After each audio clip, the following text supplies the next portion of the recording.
Hello everyone, so today we're going to go over section 9.1, characteristics of exponential functions.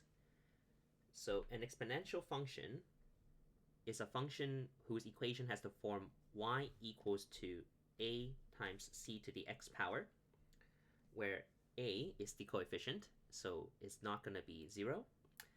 C is the base, so c has to be greater than 0 and not 1, and x being the exponent or the variable is a real number. So there are, in general, two types of exponential function. If c is greater than 1, then the function models an exponential growth, so it will be increasing. And if c is between 0 and 1, then it will be modeling exponential decay, so it will be decreasing. Now for today, we're going to assume that a is just going to be 1. Of course, a can be any non-zero number, as we'll see in later sections in this chapter. But for today, it's just going to be 1. So let's look at a couple of examples of this exponential function. So we're going to look at two of them together. The first one will be y equals 2 to the x power, and the second will be y equals to 1/2 to the x power. Again, the a values for both are going to be 1. So we're going to make a table of values for y equals 2 to the x right here. So suppose x is equal to -3. 2 to the -3 power, of course, is equal to 1/8. And then when x is equal to -2, y is going to be 1/4. And then followed by 1/2 when x is equal to -1. When x is equal to 0, 2 to the 0 power is just 1. From there, 2 to the first power is 2. Then we have 4. Then we have 8. And finally 16. So we can see that the y value simply doubles every time x is increased by 1, which makes sense. So if we were to go ahead and plot the points, we will have here 0, 1, 1, 2, 2, 4, 3, 8, and then on the left-hand side of the axis we have -1 and 1/2, -2 and 1/4, and -3 and 1/8. Okay, and then we're going to connect all these together with a smooth curve. And it will look something like this. And we can see that the graph is increasing faster and faster as the x values increase.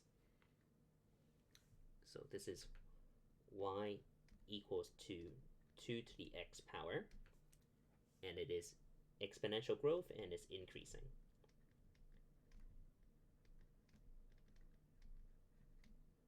Okay, so the second function will be y equals to 1/2 to the power of x. So go ahead and substitute in the x values here.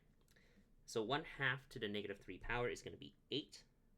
1/2 to the -2 power is going to be 4. 1/2 to the -1 power is going to be 2. 1/2 to the 0 power will be 1. And then we're going to have 1/2 to the first power is 1/2, followed by 1/4, 1/8, and finally 1/16.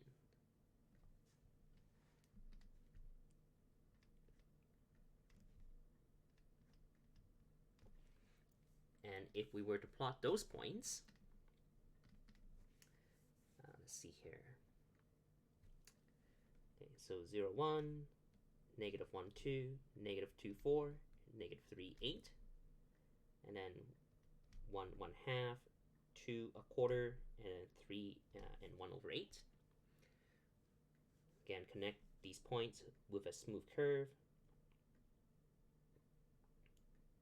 And we can see that the graphs of y equals 2 to the x and y equals 1/2 to the x are reflections over the y-axis of one another.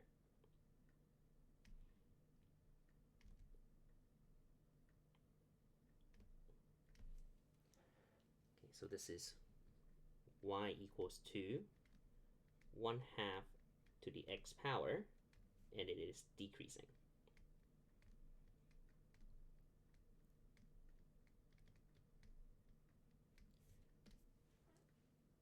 Okay, so before we look at the reason why these two functions are reflections of one another, we'll first complete a table of values describing some of the characteristics. So here we have the two functions where y equals 2 to the x power, and then y equals to 1/2 to the x power. So first of all, both of these functions have an asymptote y equals 0, in that the graph does not cross the x-axis. And the reason why that is because if we substitute any x values into the functions, we'll always end up with a positive value of some kind. So it will not be, so there's no way for y to be 0 or negative. So we do have an asymptote at y equals 0.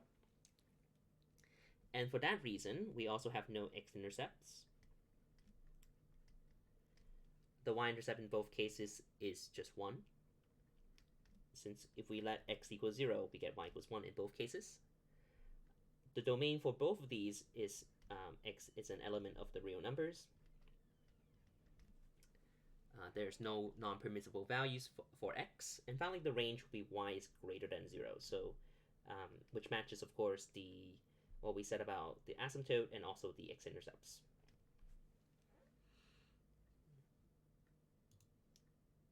Okay.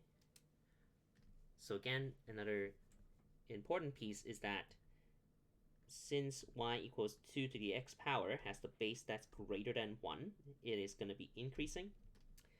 And y equals to 1/2 to the x power, since 1/2 is between 0 and 1, it'll be a decreasing function. Okay. And now back to the reason why they are reflections of one another, we can see that if we start with y equals to 1/2 to the x power, then we can rewrite 1/2 as 2 to the negative 1, and then to the x power, like so, which means 1/2 to the x power is actually equal to 2 to the negative x power, which if we compare to y equals 2 to the x, we can see that these two are going to be reflections over the y-axis, since the x in the function is replaced by negative x.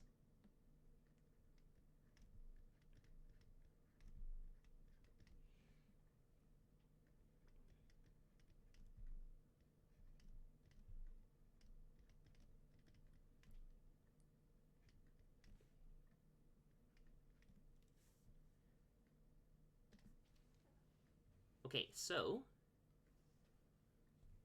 let's look at the next example. Again, if we look at all exponential functions of the form y equals a times c to the x power, where a is equal to 1, and c is greater than 0, c is not 1, then they all have the following characteristics, and that is they have no x-intercepts, for reasons that we mentioned on the last page there. The y-intercept is going to be equal to 1. Now, as we move on to later sections and the a value becomes a different number, we'll find that the y-intercept is just equal to a if the exponential function otherwise stays in the same form. And that is because if we let x equals 0, then c to the 0 power is going to give us 1, and then a times 1 will give us a. So that's how we get the y-intercept of a. The end behavior, again, assuming that a is equal to 1, is going to be from quadrant 2 to quadrant 1, moving from left to right. The domain will be all real numbers. There's no non-permissible value here. And the range will be y is greater than 0. Okay. So as of right now, there's only really two types of exponential functions for us to worry about, and that is whether they are increasing or decreasing, and that's based on the base. So, very quick way of completing this table here will be looking at the base of the first two functions, 3 and 10 respectively. Those are both greater than 1, so these will have these will be increasing functions.